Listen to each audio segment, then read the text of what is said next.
عزیزان گرامی وقار، ایک حدیث پاک ہے، رسول گرامی وقار صلی اللہ تعالی علیہ وسلم ارشاد فرماتے ہیں، ایمان کی حلاوت، ایمان کی لذت، ایمان کی جو شیرینی ہے، مٹھاس ہے، آپ کو ملی ہے یا نہیں ملی ہے یہ میں نہیں بتا سکتا ہوں، لیکن اگر پانا ہے اس کی لذت، اس کی حلاوت، ایمان کی مٹھاس ہوتی کیسے ہے، اس کے لیے حضور پاک صلی اللہ علیہ وسلم نے 3 علامتیں بتائی. جس شخص کے اندر یہ 3 باتیں آ جائیں تو پھر وہ ایمان کی لذت محسوس کر سکتا ہے، ایمان کی مٹھاس اسے مل سکتی ہے. ایمان جو ہے صرف داڑھی ٹوپی کا نام نہیں ہے، جبہ کرتے کا نام نہیں ہے. ایمان صرف جھنڈا لے کر گھومنے کا نام نہیں ہے. ایمان ایک الگ کیفیت ہے جس کا سرور بندے کو ملتا ہے، جس کی لذت اور جس کی شیرینی کو وہ بتا نہیں سکتا. اور وہ کیسے حاصل ہوتی ہے؟ 3 چیزیں میرے آقا فرماتے ہیں. پہلی چیز، اللہ اور اس کے رسول سے سب سے زیادہ محبت کرتا ہوں، پہلی چیز. اور دوسری چیز یہ ہے کہ جس سے بھی محبت کرتا ہے دنیا میں وہ صرف اللہ اور اس کے رسول کے لیے کرتا ہے. تیسری چیز ہے، کفر میں واپس لوٹنے کو اتنا سخت سمجھتا ہو جیسے آگ میں ہاتھ ڈالنے کو سخت سمجھتا ہو.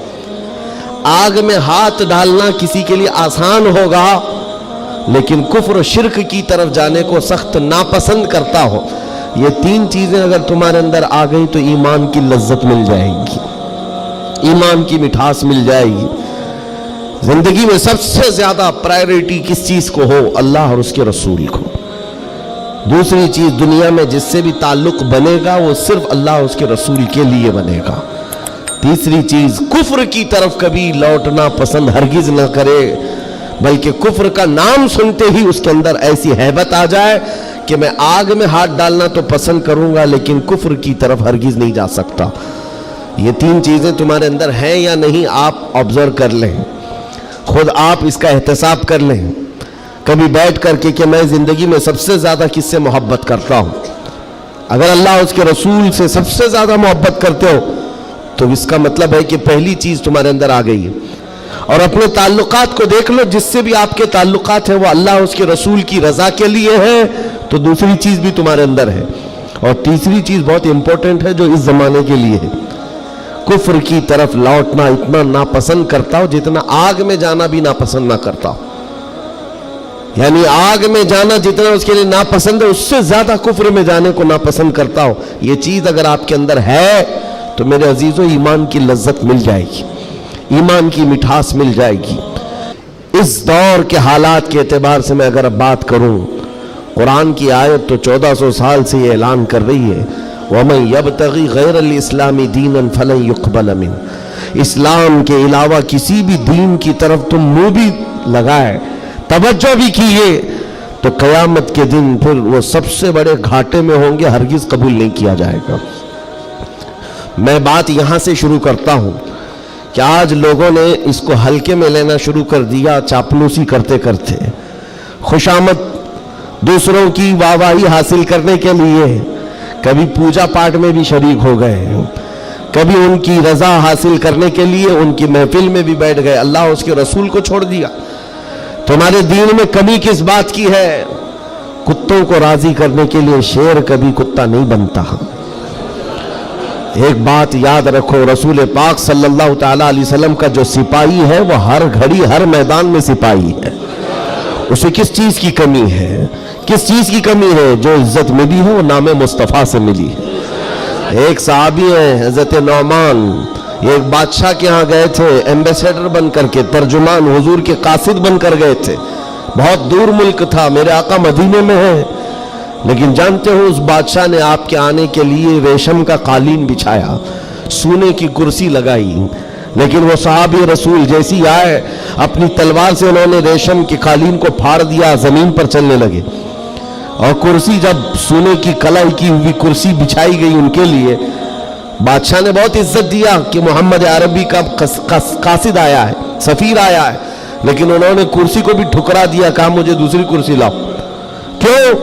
صرف اس لیے اس بادشاہ نے پوچھا کہ اتنا زیادہ غرور ہے عرب والوں میں، اتنا زیادہ ایٹیٹیوڈ ہے محمد عربی کے غلاموں میں، ان کے سفیروں میں؟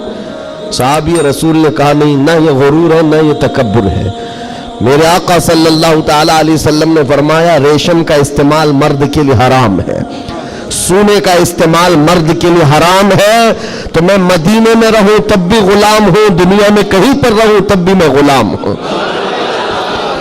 انہوں نے پاس و لحاظ رکھا ہے نسبت رسول کا، تو پھر وقت کے بادشاہوں کو بھی انہوں نے جھکنے پر مجبور کیا ہے۔ کس چیز کی کمی ہے مسلمانوں تمہارے پاس؟ کون سی دولت کی کمی ہے؟ سب سے بڑی دولت تو تمہارے پاس یہ ہے آج تک۔ ایک بہت بڑی بات میں بتاؤں آپ کو، یہ آپ کی مسجد کے امام ہیں، محبت چاہے جتنی بھی کرتے ہوں آپ ان سے، عقیدت جتنی بھی کرتے ہوں، ایک دن ان سے کہہ دینا مولانا عبد الکریم اپنے باپ کا نام لے کر لوگوں کو رکوع میں جھکا کے دکھائے،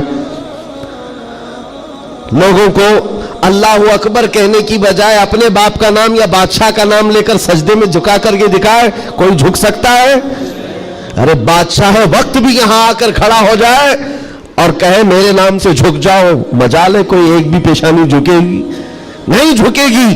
ہاں اگر ایک کمزور کسان کا بچہ بھی حافظ قرآن ہو اور آ کر مصلی پر صرف اللہ کا نام لے، سب کی پیشانیاں جھکتی۔ یہ خاصہ ہے اس قوم کا کہ اس قوم کو اگر جھکایا جا سکتا ہے تو صرف اللہ کے نام پر، باقی کسی کے نام پر یہ پیشانی نہیں جھکتی ہے۔ اور آپ کو پتا ہے آج کے دور کا یہ بھارت تو چھوٹا ہے، اکھنڈ بھارت جس پر اکبر بادشاہ راج کرتا تھا، جس میں افغانستان تک کی سیمائیں آتی تھی، اس دور میں ڈکٹیٹر رول ہے، کوئی الیکشن والا بادشاہ نہیں ہے۔ 40 سال تک بیٹھا ہوا بادشاہ جب نیا دین لے کر کے آیا، اور اس کا نام بھی اکبر تھا، نمازیں بھی اس نے اس طرح بنائی کہ بادشاہ کے نام پر رکوع ہوگا، سجدہ ہوگا۔ میرے عزیزوں، ایسا تمکنت اور ایسے جلال والا بادشاہ، لاکھوں کی فوج ہے اس کے پاس، بڑے بڑے راجے مہاراجے آنکھ نہیں ملا سکتے تھے، لیکن جب اس نے یہ کہا کہ عبادت میں بادشاہ کے نام پر جھکنا ہوگا، صرف 25 سال کی عمر کا مجدد الف ثانی کھڑا ہو گیا، کہا نہیں یہ پیشانی جھکے گی تو صرف اللہ کے نام پر۔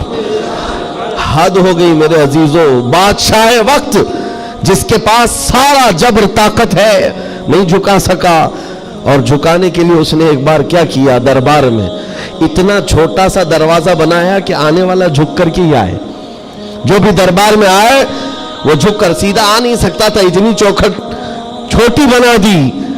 مجدد صاحب رحمت اللہ تعالیٰ علیہ کو بلایا گیا تھا دربار میں کہ یوں تو یہ جھکتا نہیں لیکن دربار میں آنا ہے تو کیسے آئے گا؟ جب وہ قریب پہنچے دیکھا کہ اتنی چھوٹی چوکھٹ بنی ہوئی ہے اور یہاں جانے کے لیے رکوع کی حالت میں جانا پڑتا ہے۔ وہ اللہ رب العزت کا ایسا بندہ، رسول پاک کا سپاہی، اپنے دین کا محافظ، دیکھتا ہے جانا ہے ٹھیک ہے جائیں گے، لیکن جس وقت داخل ہونا تھا وہ نہ جھکے، نہ ہی رکوع کیا، نہ ہی پیشانی جھکائی، پہلے پیر اندر ڈال دیا، پیر اندر ڈال دیا۔ جیسے سامنے لوگوں نے دیکھا کہ لوگ پیشانی پہلے اندر ڈال کر کے آتے تھے، اور یہ عالم دین ہے کہ پیر اندر ڈال کر کے آ رہا ہے۔ یہاں جیسی آئے تو لوگوں نے یہ اعلان کیا کہ بادشاہ کی بڑی توہین ہوئی، بادشاہ کی بڑی توہین ہوئی، پاؤں دکھا کر کے آ رہا ہے یہ مولوی، قدم دکھا کر کے آ رہا ہے۔ آپ نے کہا بادشاہ کی توہین میں نے نہیں کی، بادشاہ نے خود اپنی توہین کروائی ہے، اسے خود پیر پسند تھے اس لیے دروازہ چھوٹا کیا۔ عزیزان گرامی وقار، تمہارے پاس کس چیز کی کمی ہے؟ اللہ تعالیٰ نے یہ خصوصیت عطا کی ہے، یہ پیشانی کبھی کسی غیر کے سامنے نہیں جھکتی ہے، نہیں جھکتی ہے۔ کروڑوں کے سامنے تھوڑی طاقت و قوت کی پوجا کرنے والی یہ قوم نہیں ہے۔ آج ان کے پاس طاقت آئی تو ان کی پوجا کریں گے، ان کے پاس آئی تو ان کی پوجا کریں گے۔ قوم مسلم صرف اور صرف اللہ وحدہ لا شریک کی عبادت کرتی ہے۔ ہم رسول پاک سے بے پناہ محبت کرتے ہیں لیکن عبادت نہیں کرتے رسول کی بھی، حضور پاک صلی اللہ علیہ وسلم کے دربار میں بھی عبادت نہیں کرتے، تعظیم ہے، عبادت صرف اللہ کی کرتے ہیں۔